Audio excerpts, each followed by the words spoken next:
Chapter 28. Travis met Velveeta at the corner of Water Street. Trevelli, she said, we are going to a party at Bradley Whistler's, right? Pinch me and tell me I'm not in some wacky nightmare. You're not. See? That's his house at the end of the block. That brick one with the white trim. Oh, and there's Bradley just coming out to look for us. Look at him. He's so excited. Bradley herded them to the front door and introduced Velveeta to his folks. Everyone said good to meet you, and they sat down to the spinach pine nut stuff for lunch. Travis picked around the green and orange and ate the pasta. There was plenty of fresh bakery bread and homemade applesauce and cherry crisp for dessert. Much better than bakery day-olds. Velveeta started off quiet, but by the time they got to dessert, she loosened up. Okay, wait, watch this, she said. Watch me. I'm Bradley. She knocked on the table. Hey, open up. What's the password? What's the password? Roger, Roger. I'm the Master Chief. Give me the password. That's the password. What's the password? The password is the password. No, no, yelled Bradley, laughing. It's, oh man, I forgot. And then it goes, she knocked on the table again. I'm Bradley of the Supersonic Brain. Open the door. I don't need no frickin' password. Just hook my games back up right now. Come on, hand them over. I'll neutralize your whole squad. Bradley's parents totally cracked up. They laughed way harder than Travis could see what was so funny. And Bradley's mom actually snorted water out of her nose. Velveeta, you're good, said Bradley's dad, still trying to get his breath. You kids go on and do your anti-dance thing. We can't take any more. Travis and Velveeta followed Bradley upstairs. His room was big enough to put 3 or 4 of Travis's bedrooms in it. Why do you have 2 computers, Bradley? Asked Velveeta. Do you type on a different one with each hand? No, that's one of my mom's old ones. She lets me take it apart and mess with it. I'm the family IT department. No TV in your room? Of course, with a big flat screen like that one downstairs, who needs it? I used to have one in here, but my dad took it on his anti-electronics binge. I'm lucky he let me keep the computers on my phone. I told him it'd be good if we could play when you guys came over, but he said I can't contaminate you in this house. Bradley Whistler contaminating me, said Velveeta. That's a walk into backward land. Look at all these books. Have you read them all? She walked along the full wall bookshelf, trailing her fingers across the spines. Mostly, Bradley sat on the floor. You can open your own library, said Velveeta.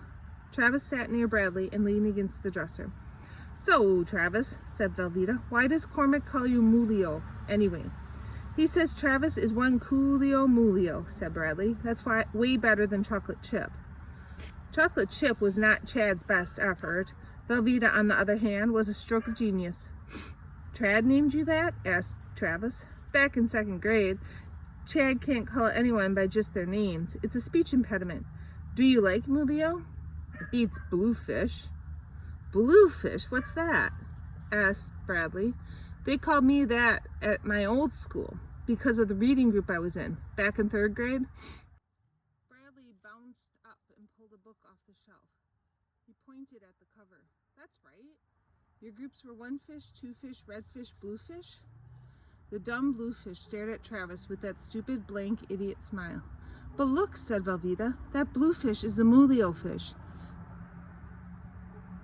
He's all ja, kicking back on a wave, while 1 and 2 and red are swimming around like a herd of water sheep. I want to be a Bluefish, said Bradley. You can't, said Travis, you're too smart. No, no, Velveeta took the book from Bradley and pointed at the picture. Look at how the Bluefish will not swim when the others swim. The Bluefish is at the anti-dance. She leaned against the shelf in the same pose as the Bluefish leaning on the wave, hand on hip.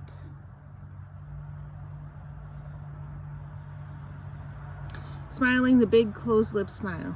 Only it didn't look stupid on her. It looked like she was up to something. See, I'm a Bluefish. Wait, me too. Bradley leaned on his desk and popped his eyes wide open and smiled like a maniac. Am I doing it right? You don't want to. Travis shook his head, laughing. Yes, we do, said Velveeta. We're here. We're anti-dancing. We're Bluefish. I think we should have tattoos. Bradley, do you have a blue pen? Bradley tossed her a blue marker from his desk. She drew the fish picture on the back of her hand. That looks more like a fat worm than a fish, said Bradley. Okay, you're so good. Let's see you draw one. Put it on Travis's hand there. Travis held out his fist, and Bradley drew the fish.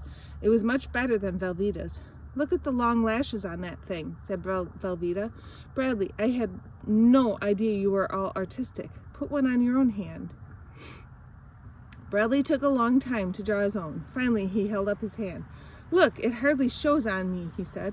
That's because you're a stealth bluefish, said Velveeta, cleverly disguised as a one-fish. Look, we can even have secret bluefish wave. She rippled her hand through the air, dipping it up and down like a riding ocean waves. Everyone wants to be a bluefish, but we're a very select group. We need a password and a secret handshake. We should make up a bluefish code. Everyone will want to be us. Hey kids, Bradley's dad knocked. It's going on 4. Travis, Velveeta, get your shoes on. I'm taking you home. You don't need to drive us home. We can walk, said Velveeta, as Bradley's dad opened the door. You sure? He said. It's no trouble. We'd rather walk, right, Travis? Said Velveeta. Travis nodded. It's not raining or anything. They followed Bradley's dad downstairs. Travis and Velveeta thanked Bradley's parents, and everyone said how much fun it was. That actually was fun, said Velveeta once they got up the street a ways. Yeah, it was. How come you never let anybody drive you home? You even made us drop you off at the library yesterday.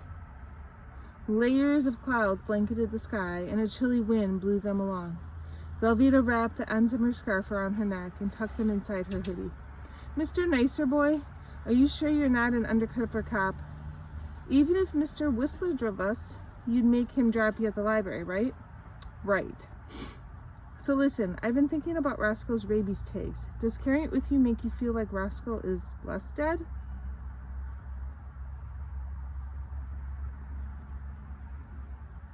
Not really. Travis found the tag in his pocket.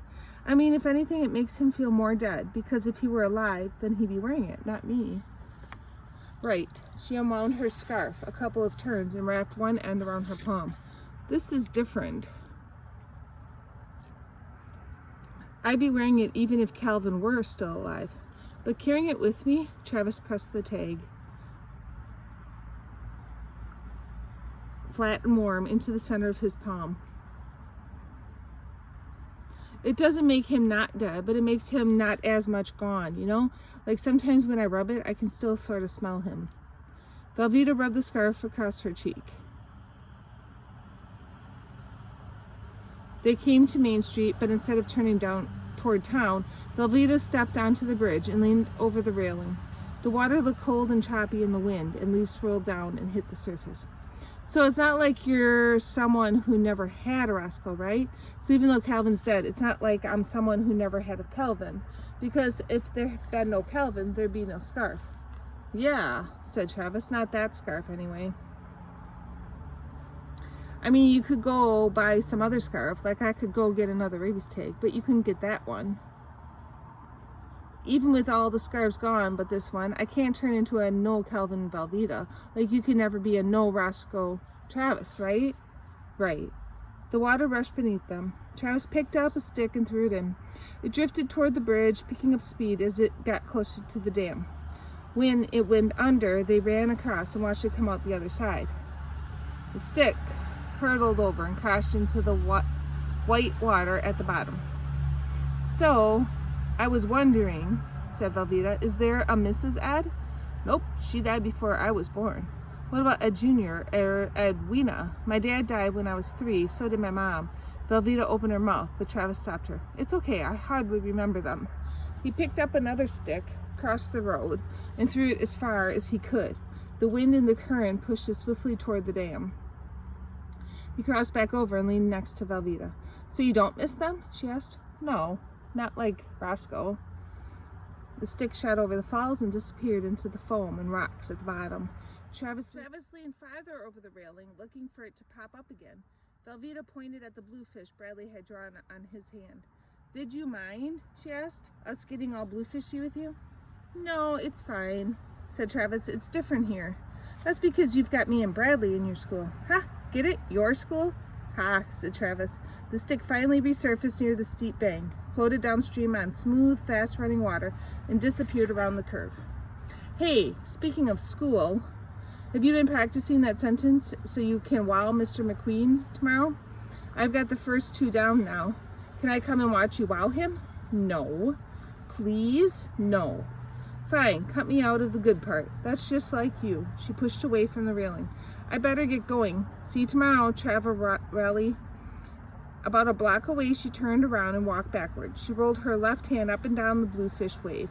Travis Bluefish waved back. She flipped the end of her scarf at him, turned around, and walked on.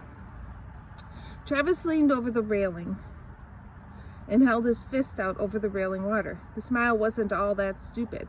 It was kind of quiet and happy, and the way the fish leaned on the wave maybe was a little bit mulio. Travis opened his fist and dipped his hand up and down in the Bluefish wave, skimming and diving over the surface of the water. Psh!